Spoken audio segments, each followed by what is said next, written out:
You are what you repeatedly do. Whatever patterns you have in your life right now, that's who you are. Did you know that most people, when they start to try to lock in a new habit, by day 19, they quit? Habits are simply a skill you can learn. You can set yourself up for success. You can master the skill of learning new patterns. You can use these 5 things and set up a system to help you win. This is the shortcut to making new habits stick. Let's do this. Hey, it's your friend Mel, and welcome to the Mel Robbins podcast. I am so excited that you're here because I have so much to teach you and to share with you. This is going to be one of those conversations where you get to benefit from all the mistakes that I've made. Because boy, oh boy, when it comes to changing behavior, I am one stubborn, lazy, lacking willpower kind of person. I have had to figure out how to hack my way through tips and tricks to changing. And we're going to be talking about habits today. And I'm going to share with you the 5 essential secrets and tools. You can call these things whatever the heck you want. They just work. And I'm going to avalanche you with takeaways today. So get ready. You're going to not only want to bookmark this and listen to it 2 or 3 times, but you're going to want to come back to this over and over and over again, because this is gold. Pure gold. This is the shortcut to making new habits stick. But before I jump in, I also wanted to just take a beat and welcome you if you're brand new to the Mel Robbins podcast family.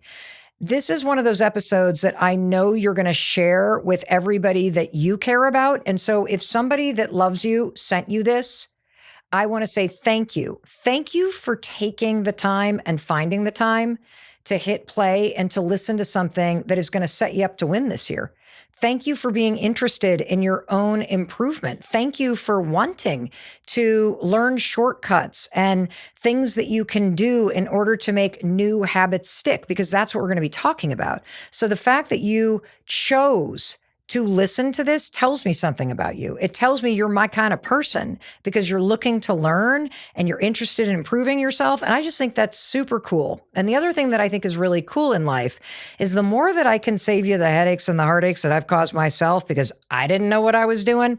I was let's set some goals. Let's go for it for a week. And then let's get tired and blow it off and feel like a loser. Well, it took me a long time to realize that habits are simply a skill you can learn. You're designed to learn new behavior. Your mind and your body, they're actually wired to learn patterns. And you can use this to your advantage. And so today, I am going to give you everything that I've learned the hard way to come up with 5 essential strategies that you can use all day long, anytime you want to lock in a new habit.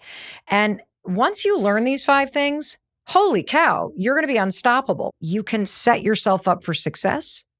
You can master the skill of learning new patterns. You can set your environment up to support you in remembering.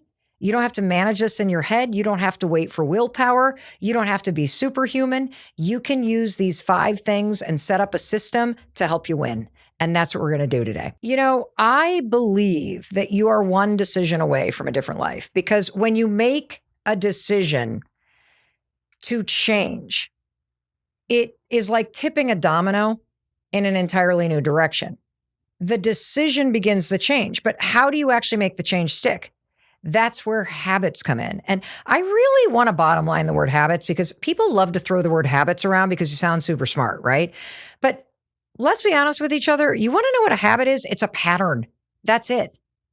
Have you ever heard that phrase, you are what you repeatedly do? Let's say it again. You are what you repeatedly do. The word repeatedly is the most important word there, because whatever patterns you have in your life right now, that's who you are. And I want to use the word patterns right now because, again, I find that, the big words like habits, it makes you sound really smart, but let's just dumb it down so we can embrace what we're talking about. All we're talking about when it comes to making new habits stick is, how do I make a pattern automatic. Maybe you want to make it a habit to floss your teeth every night. Maybe you want to make it a habit to get up and exercise. Maybe you want to make it a habit to save more money or become better at meditation or anything at all that you want to be a pattern. There is a science and a system for how you can make patterns stick. And here's one of the fundamental things that I'm going to probably talk about over and over with you again today, which is the nature of human behavior is this. You are wired to learn patterns. And that's both a good thing and kind of a bad thing, because here's the thing about patterns, which are basically habits. Patterns are designed to repeat.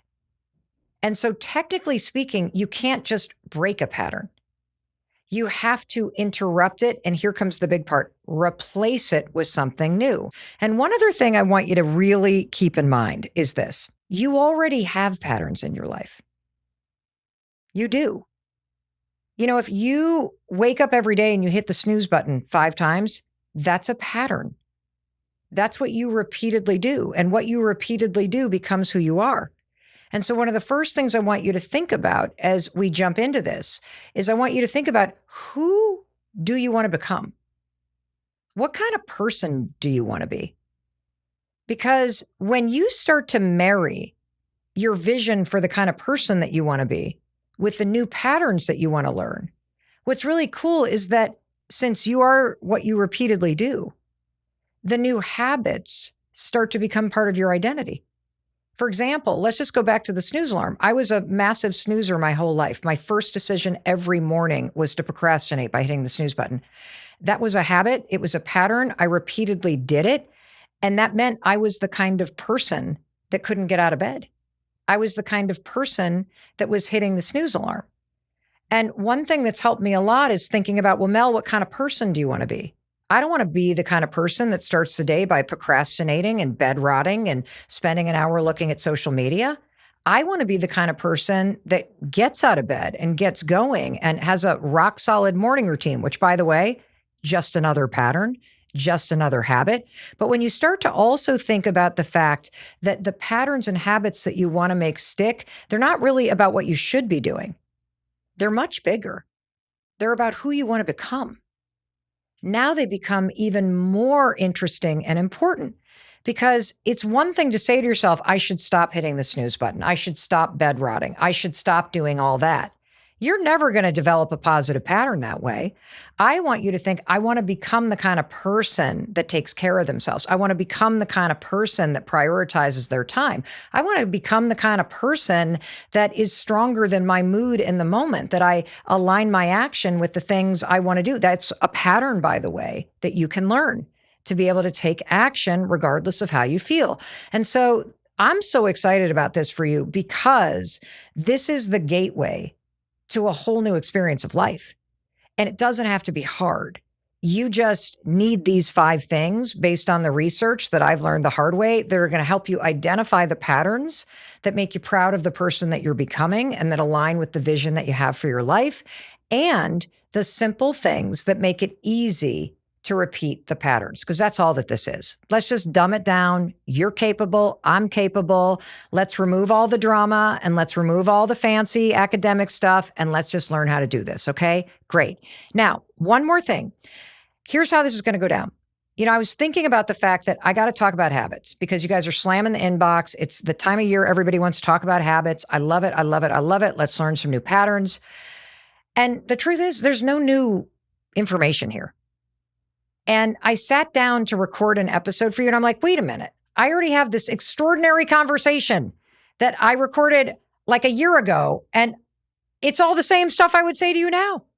So instead of having this pattern in my life where I keep reinventing the wheel, why don't I just create a new pattern and I set up the most important conversation you could listen to right now? Because even if you heard me share this with you over a year ago, these 5 things that I'm going to teach you, you're a different person right now. You have a different vision for who you want to be. You need this reminder. And so even if you start to listen, you're like, I think I've heard Mel talk about this. Darn straight you have, because the advice that works is the advice that works. And these 5 things are the 5 things I need to remind myself of, I need to remind you of, because this is what will make your habits stick. And so here's how this is going to roll. I have got your fellow listeners from the Mel Robbins podcast lined up. How about we get this party on patterns and habits started, okay? Let's kick it off with a question from a listener named Eric. Hi, Mel. My name is Eric. How do I create habits that'll stick? So once I keep going, I'll stay with it. I want to make it easier. Eric, I'm so glad you asked, because you know what? I don't want that new treadmill that you just invested in to become the most expensive coat hanger in your house.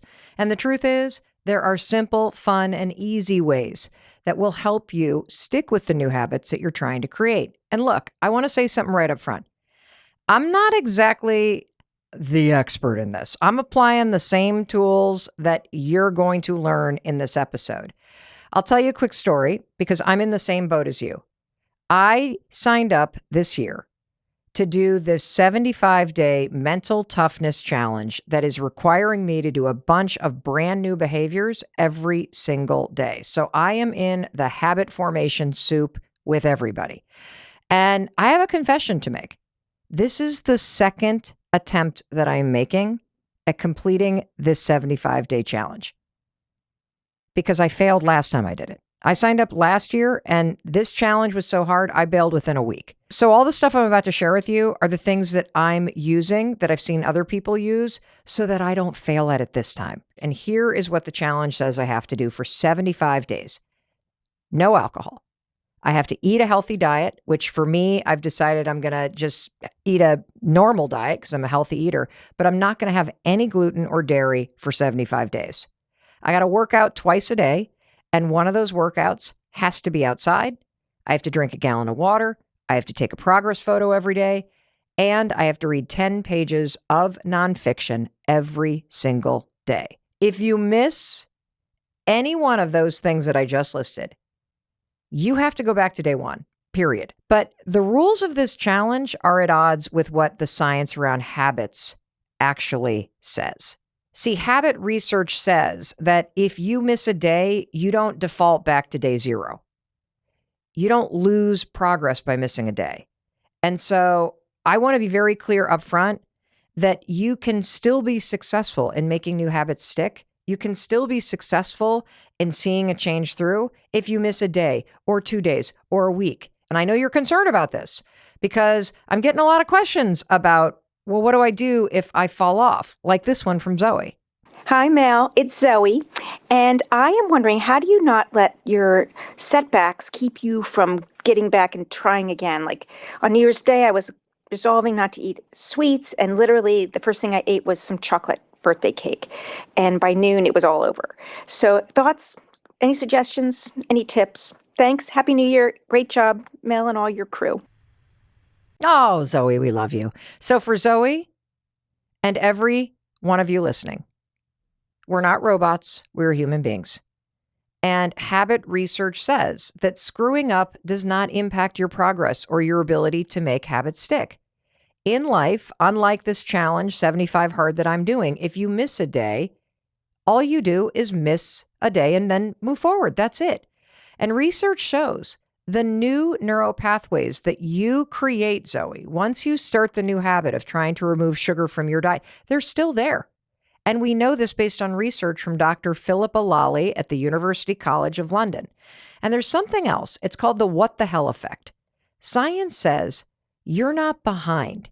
The problem is that in our mindset, we have this quote, what the hell effect. You think, oh, one mistake, I ate the cake, what the hell? I guess I'm screwed, I better not do that. And this comes from Duke researcher Dan Irely. He writes a lot about this. And you know what's really funny, Zoe? Is that even in Dan's writing and research, you want to hear what he's quoting? Quote, I just had one slice of cake when my goal was no sugar. So what the hell? I'll have a couple more. I swear to God. That's the example that he used, Zoe, when he was researching the what the hell effect. And I'm raising this before I teach you the 5 simple systems that you can use to make habits stick, because I want you guys to go into these 5 simple systems knowing that if you screw up one day, you go a couple days, you go a week, you can still get right back on track, okay? I need you to think that failing is not a big deal. You can recover, period. So, Zoe, once you eat that piece of cake, just appreciate how delicious it was. savor the moment, and then get up, walk around the house, shake it off so that you don't eat another slice, recognize, oh, here's that what the hell effect. I'm not going to fall for it. And then get right back to your promise. Cut yourself some slack and keep going. That's all you need to do, Zoe. And this brings me to the fun part. All right. I got these new habits. Please, Mel, give me the 5 hacks. How the hell do I make these new habits stick? How do I create structure, discipline, and order in my life? Well, it's very simple. You're going to use simple hacks. That's all you're going to do. You can call them systems. You can call them triggers. You can call them cues. You can call them structure. You can call them whatever you want to be. My friend Amy, who you have heard on this podcast, has this term that I laugh about so much because it makes me think of belly buttons. But she basically says there are 2 kinds of people in this world. There are people that are innie organizers, meaning you manage everything in your head, right? You're thinking about it all the time. That's not how you're going to be successful when it comes to change. You have to be an outie organizer. That's what you have to be when it comes to habits. Why? There are only 3 parts to a habit based on all of the research in habits. Science has never changed. The cue, the behavior pattern, and the trigger. That's it. You have to figure out systems to have the cue or the trigger outside of you. And when you start to figure out how to get the cue, the thing that signals the new behavior outside of you, get it out of your any head and get it out into the world. When you start to do that, that's the secret to making behavior stick. And what you're going to learn is going to blow your mind, because I know that when you're trying to change your head, you're keeping it all in your head and you're not using systems outside of you. You are frustrated like Ann is. Hi, Mel. I'm Ann, and here's my question. Why is it so hard to break through some daily habits and do things differently? Why can't I stay consistent in my daily tasks? I'll tell you why you're frustrated. The same reason why every innie organizer is frustrated, because you are trying to stay consistent in your head and you are not using simple systems and simple physical cues to keep you organized and to keep these changes top of mind. That's it. And you are managing so much. And you listening to me, you don't give yourself enough credit for how much you're juggling in your own mind. Stop keeping behavior change in your own mind and let's get it out of your head, because I want you to know something. You're not the problem. You have everything within you. You're not the problem. You are capable of learning new habits. You are capable of making amazing things happen. You're not the problem. The problem is that you're attacking this as an innie organizer. You are planning to do this all in your head. And all you need is outie systems that keep these new changes front and center in front of you. That's how you stay consistent. Stop relying on willpower. Stop relying on having to remember what you need to do.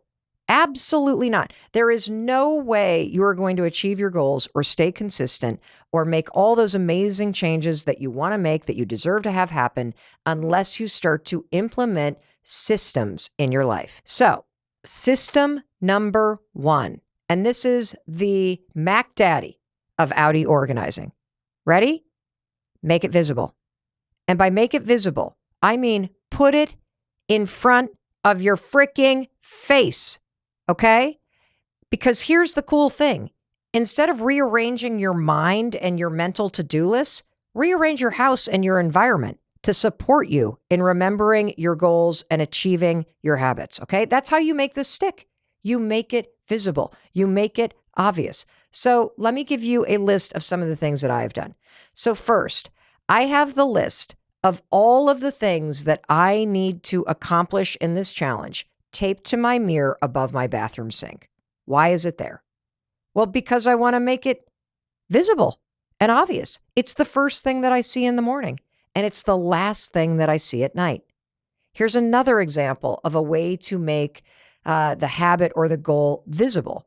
My water bottle and the nonfiction book that I'm reading, I put that by the coffee maker every single night. It is sitting there in the morning. Why? Because I can't miss it. I mean, it's obvious. I walk in, I go to make my coffee, boom, there it is. It's like, hey, bitch, don't forget to drink the water. Hey, read that book. Don't pick up the phone. Like, do you see how much easier I made that on myself? Instead of having to go in my head and be like, doing mental gymnastics with my, don't pick up the phone. You remember, you got to read the book. I don't want to read the book. But it's like sitting right there out of me. I can't ignore it. Here's another way to make things visible, to support yourself. We have this little beverage fridge, right? And normally it's got a ton of beer and wine in it. You know what's in it right now? Not beer and wine. It's now stocked with kombucha, non-alcoholic beer, and awesome non-alcoholic spirits, and all kinds of spindrits and seltzers and Topo Chicos and all the kind of non-alcoholic stuff that I love to drink. Why? Because then when I feel a little craving and I go to open up the little beverage fridge because I'm going to sneak, because I'm sneaky and I'm a rebel and I only made it a week through the challenge last time, so God knows I'm going to want to sneak it sometime. What do I have? The stuff that I don't want to drink. But the thing that I need to drink is right there. It's visible. Here's another way that I make the habit visible. Every night before I go to bed, I lay out my exercise clothes on the floor. It is a giant middle finger to myself because you want to know what? When I wake up in the morning, do I want to work out? Do I want to have to work out outside? Hell no. It's 37 degrees and raining in Vermont right now. Who in their right mind wants to go outside? But when I wake up, it's visible. It's outside of my head. It's in my face. It is reminding me, oh, there's that promise that you regret that you made, Mel. And then I have to remind me of my why as I'm pulling on my tights. The question is, why does this work? Well, let's turn to research from Harvard Business School. Because this research from Harvard Business School shows that when we make decisions for our future selves, we make better decisions. So let me unpack this for you, okay?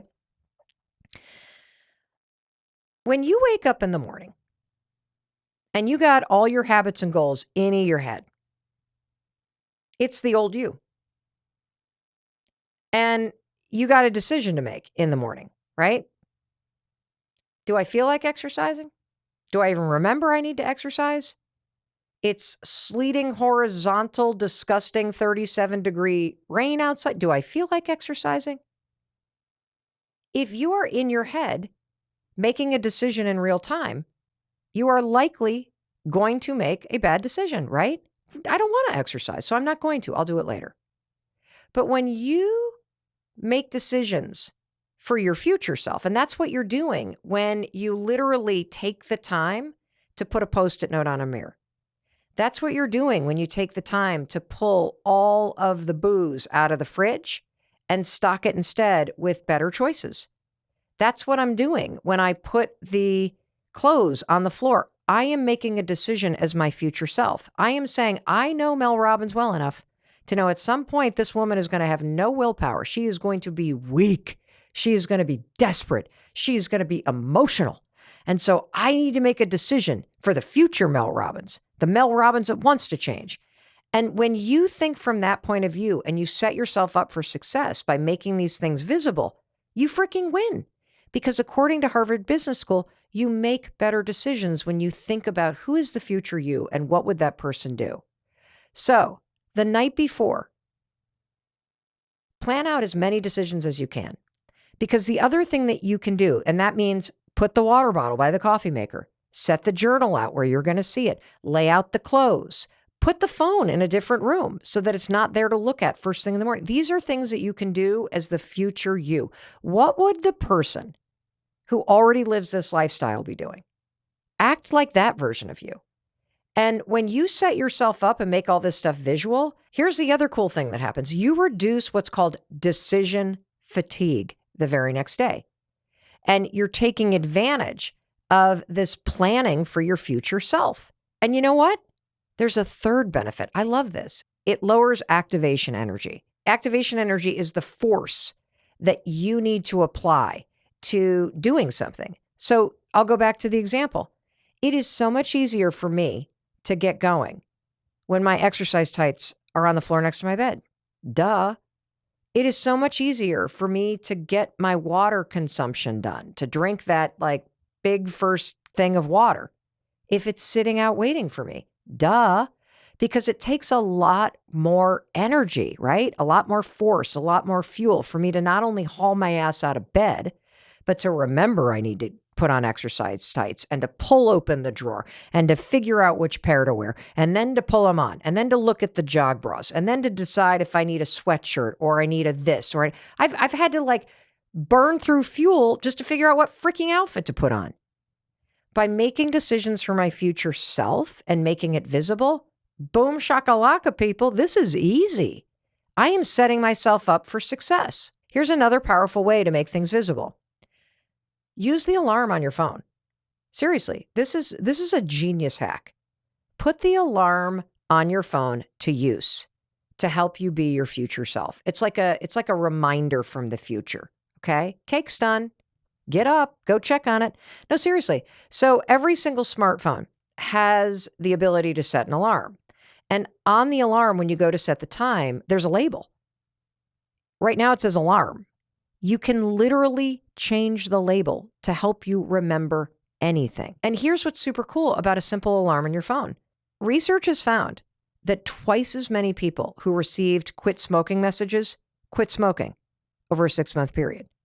So these little systems like setting an alarm in your phone, whether you're reminding yourself to take the vitamins that you want to be taking, or you're reminding yourself to get outside for the run, or you're reminding yourself to spend 30 minutes working on a project that you wanted to get done, they're going to make you, based on the research, twice as successful, twice more likely. Simple systems work because your life is complicated enough. And if you can put that Post-it note up, you are setting yourself up for success. I'm telling you, it's true. And that leads me to system number 2. And this is the one that Mel Robbins has to use even more than like stick it in your face. And this is the opposite. Remove the temptation from your sight. Get it out of here. Out of sight, out of mind. I wish that were true. Because a lot of times you're going to find that even when you say, okay, that's it. I'm not going to eat gluten. I'm not going to eat sugar. I'm not going to eat dairy. Still going to be on your mind, which is why it needs to be out of sight. So the things that you don't want to do, the bad habits that you have, the little addictions like your phone, let's make it harder for you to just slip into those things, okay? So let me give you some examples. If you don't want to drink, put the alcohol away. Get it off the countertop. Get it in a cupboard. Better yet, put it in the basement. You know, if you need to get up early or if you want more sleep, here's what you need to do. Get your phone out of the bedroom. This one simple system, remove the phone from your bedroom, will change your life because it won't be there. You won't look at it in the middle of the night. You won't look at it as you're laying in bed. Get it out of your bedroom. You want to know why? You can't be trusted. Neither can I. And I'm going to give you a really harsh example of this. Let's say the person you love the most has a really bad addiction. Like, let's just put it out there. They're addicted to cocaine, okay? You love them. They're trying. They're recovering. They're doing great. Would you ever put an 8-ball on the bedside table? Of course not. You are more addicted to your phone than people who are addicted to cocaine. I'm not kidding about this. The research is very clear. And so anything that you have a problem regulating yourself with, get it out of your sight. It's an addiction. I'm dead serious about this because I am in that category when it comes to the phone. I know this intellectually. In my head, I know that I shouldn't be looking at my phone, which is why I got to get it out of my bedroom so that I don't look at it. You only have to have that temptation a tiny bit more inconvenient to have this system work.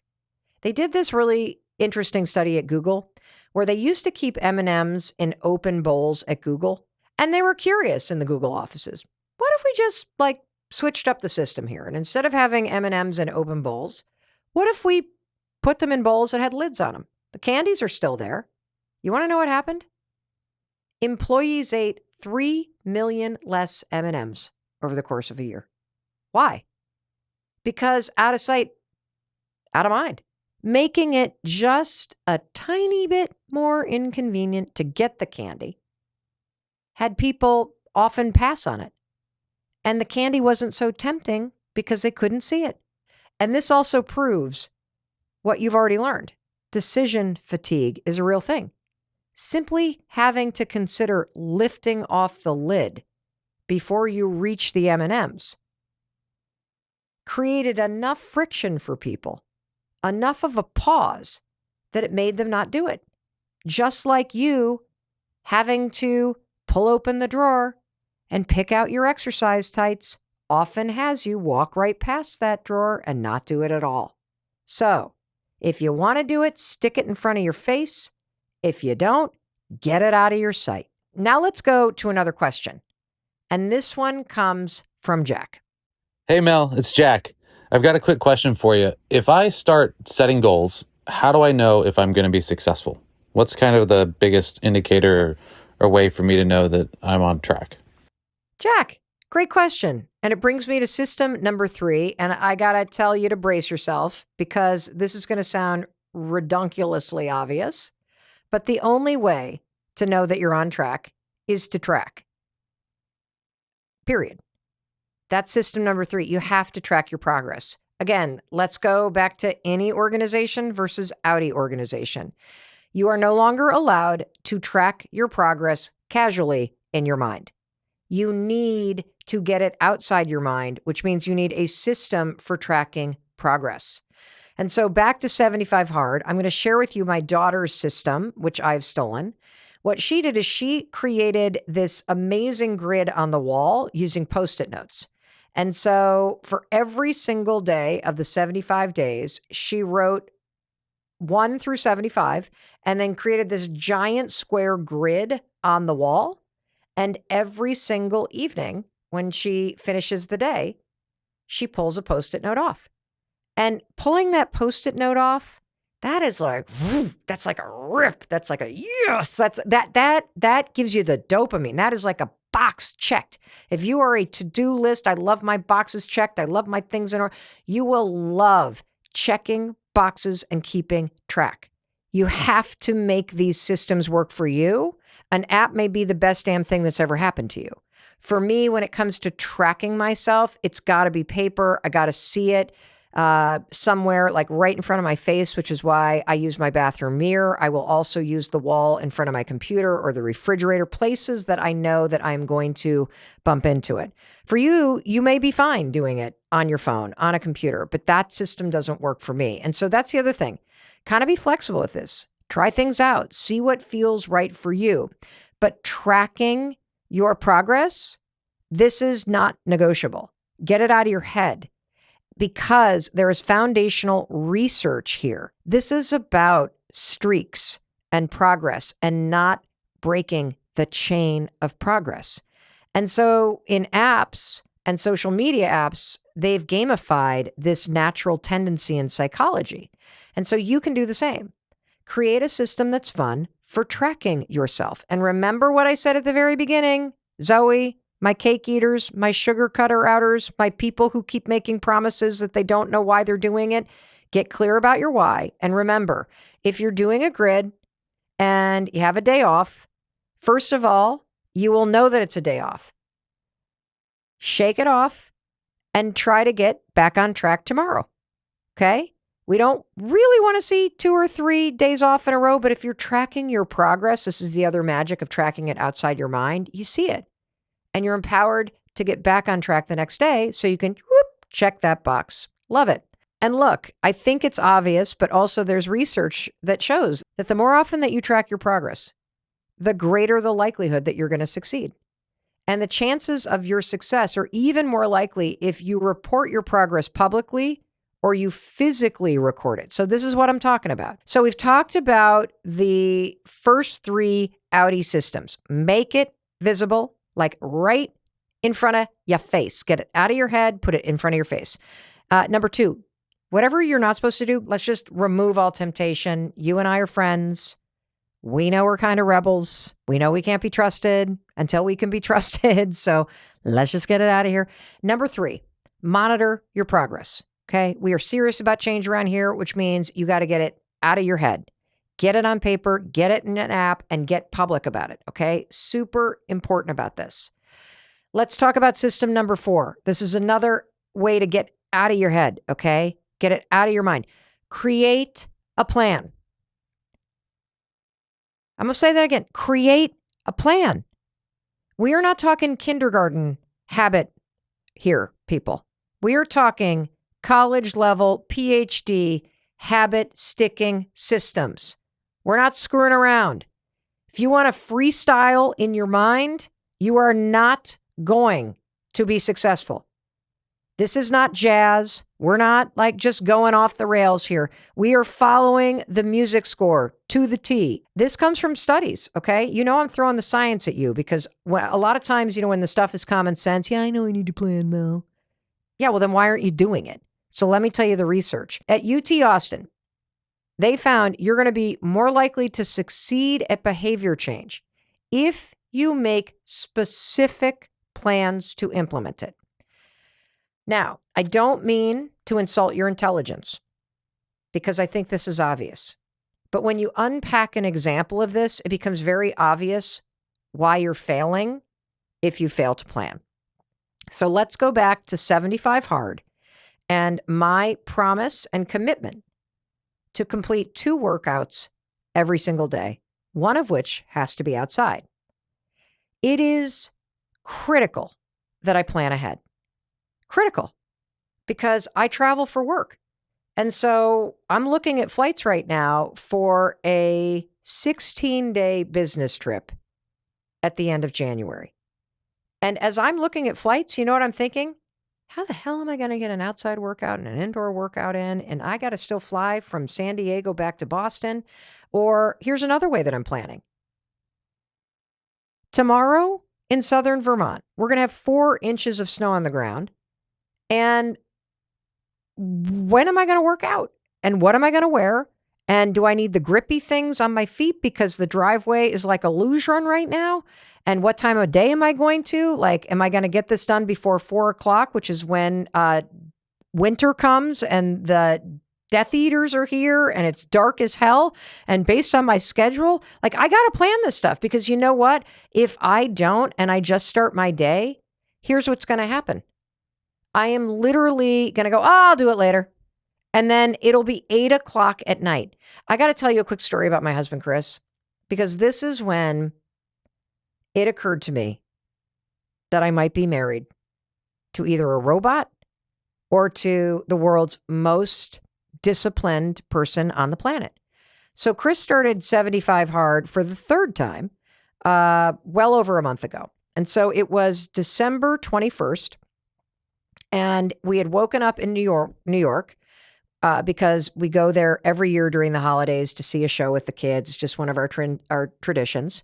And Chris exercised, did his first workout in the hotel gym in New York. We then drove to Connecticut. We had lunch with his brother. And then we drove up to Boston, where we were going to stay with his oldest brother, and we were going to go to a holiday party. Now, as we're driving to Boston, the weather gets supremely crappy.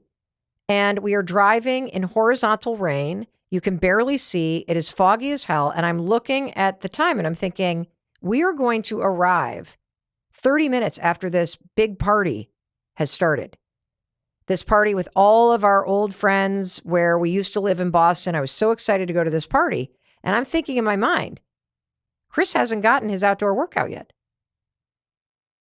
Could he maybe just stick his head out the window and like do some face exercises? Like, could we, do something? Like, what are we going to, I want to go to the party.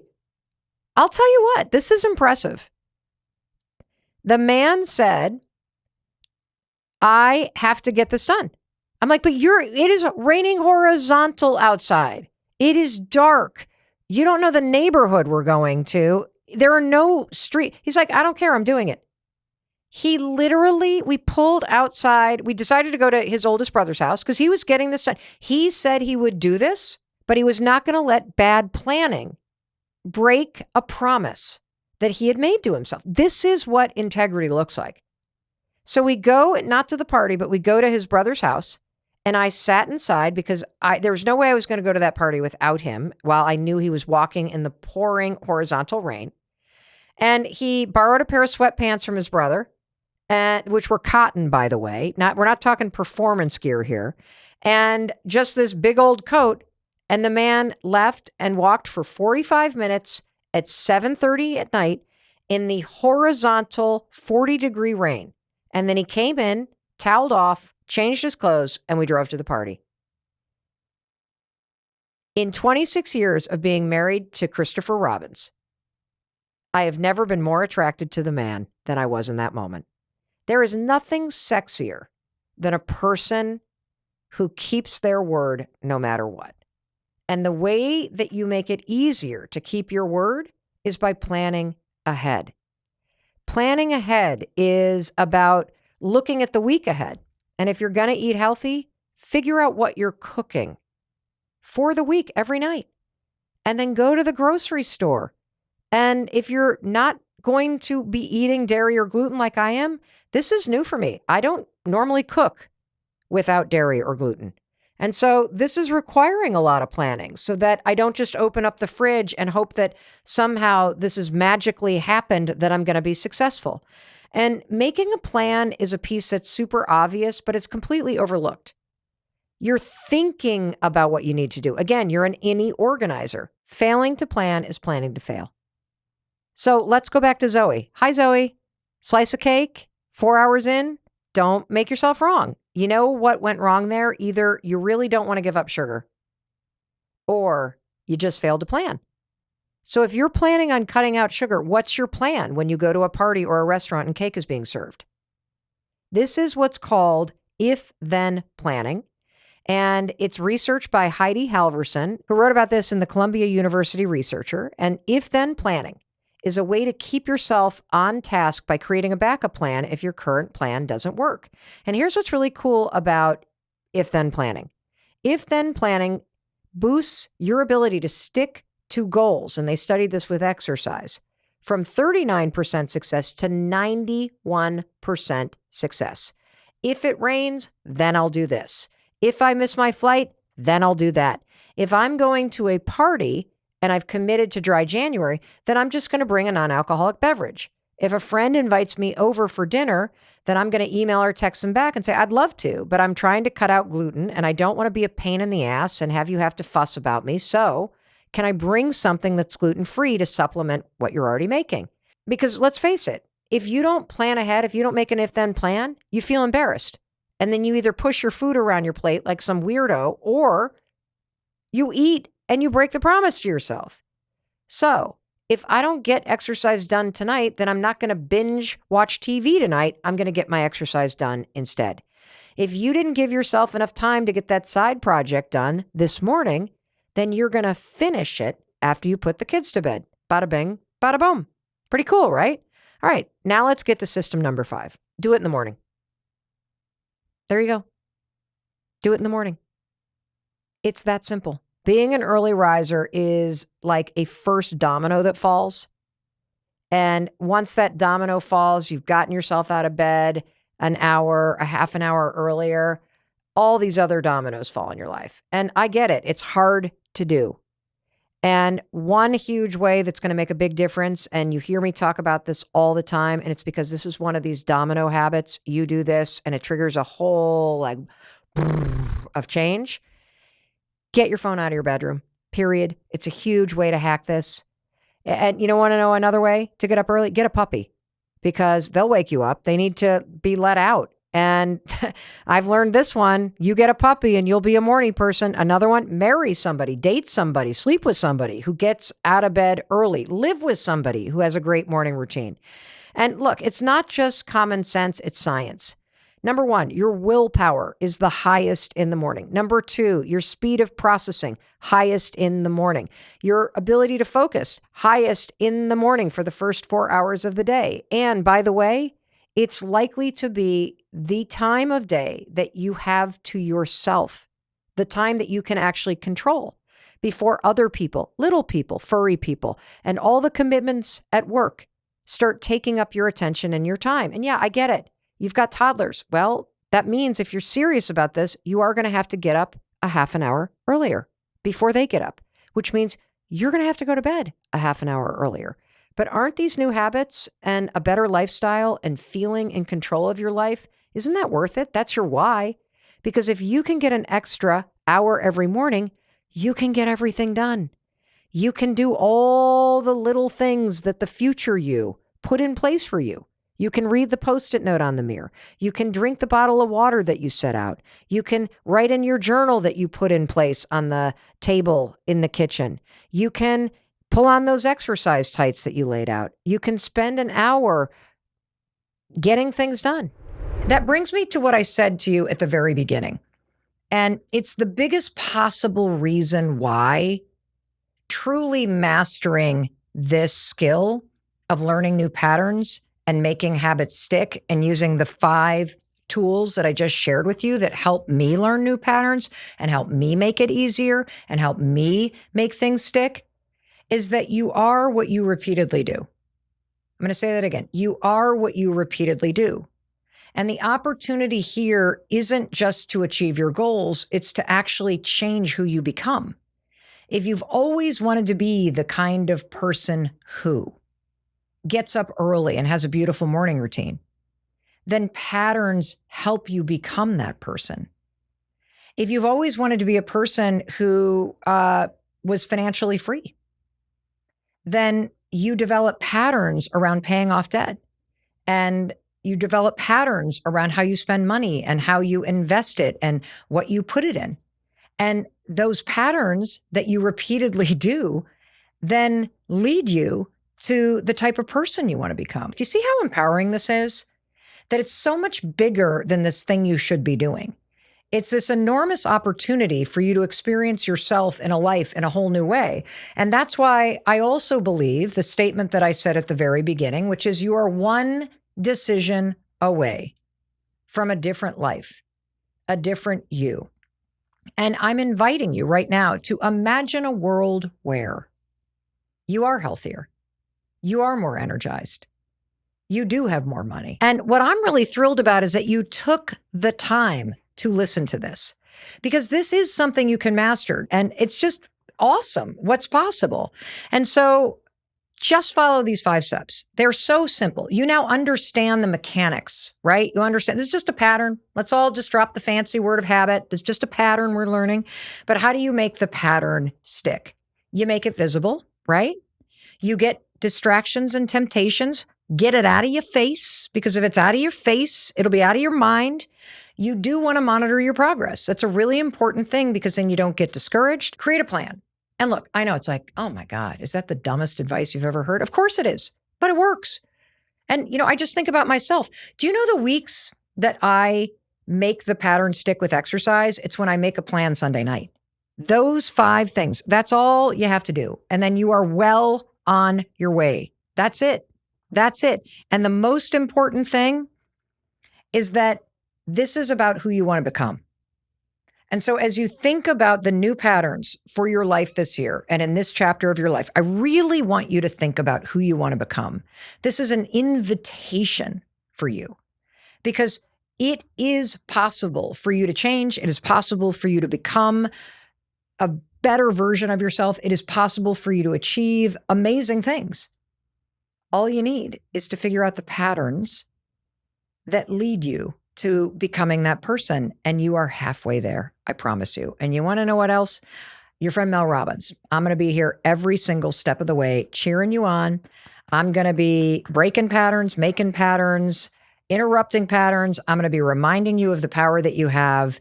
And that means you're not doing it alone. Alrighty. So thank you for taking a moment to share this with somebody that you care about. Thank the person that shared this with you, because that's really cool that they did that for you. And I also want to make sure to tell you that I love you. I do. I love you. Love is just when you have somebody else in mind and when you admire something about them. That's all that love is. Making a cup of coffee for somebody is loving them. And I love you for actually taking time to learn something that can make you a better person. I love you for the fact that you share this with people that you care about. I love that about you. And I also wanted to tell you that I believe in you and your ability to create a better life. And now you know the secret to a better life. It's actually creating patterns that align with the type of person you want to become. So go do it. And I'll be waiting for you in the very next episode as soon as you hit play. I'll see you there. And, that's so easy on YouTube to just share it with somebody. And so thank you for making it a pattern when you watch a video here on this channel to hit the share button and share it with people that you care about. That means you're the kind of person that has a generous and caring spirit. And you know what that means? You're going to make a lot of money. It means you're going to have a lot of friends. This is a defining pattern in somebody's life. It's not about what you gain, it's what you give. And what I have found is that the more generous you are with the things that are working for you and the things that you're learning in life, the more you actually receive back. It's extraordinary. And so thank you for taking the time to share. Thank you for watching this again. And by the way, another pattern I want you, hit subscribe, okay? Because my goal here is to have 50% of people that watch this channel be subscribers. It's free. It's a way that you can really make it a pattern in your life to support the people that support you. And I know you're that kind of person. I'm 7% away from achieving that goal. So thank you in advance for helping me do that. And I know you're thinking, okay, Mel, I did it. I hit subscribe. I've shared this with people. I'm being generous in spirit. That's a pattern. It's also a pattern, Mel, that I want to watch more videos. I got you. I got a good one right here. Check this out. I'm going to be waiting for you. The moment you hit play, I'll see you there.